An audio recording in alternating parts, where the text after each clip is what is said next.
Good morning and welcome to Morning Markets from True Potential. Thank you to those that subscribed on the YouTube channel yesterday. For those that haven't, very simple, just hit the subscribe button and you'll get all of the great content from the team at True Potential onto your YouTube channel.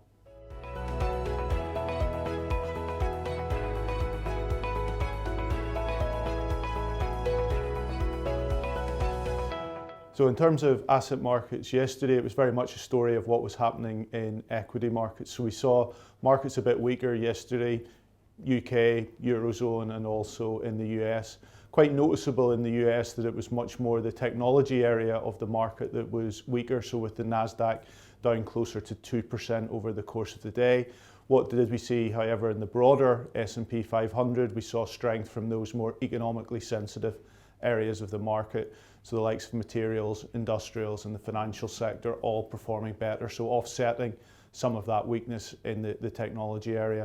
If we look at Europe, the markets there did close at their lower levels. They didn't get the benefit of that recovery that we saw in the broader US market coming through. So UK and Europe closing at their lower levels on the day.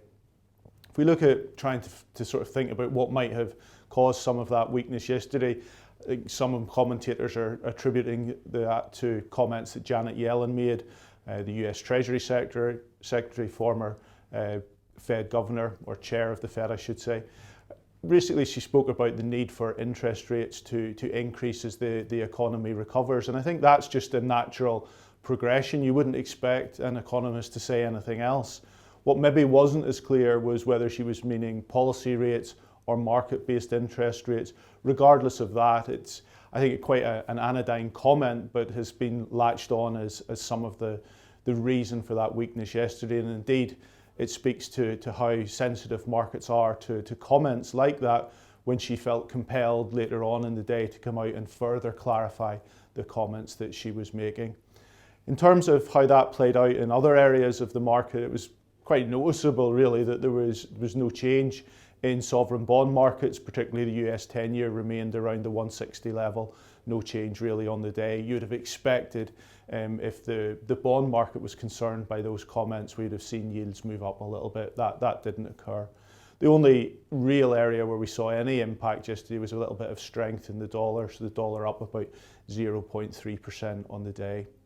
Just looking to the day ahead, and when we think about Asia overnight, we've a large number of markets in Asia actually closed, so little direction really coming from Asia, with Japan, China, South Korean markets closed today.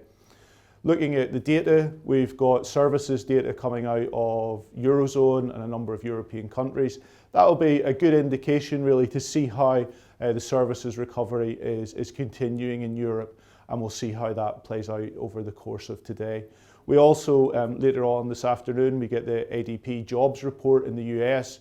That's a great indicator ahead of the Labour Bureau stats on Friday, which will discuss the unemployment situation in the US.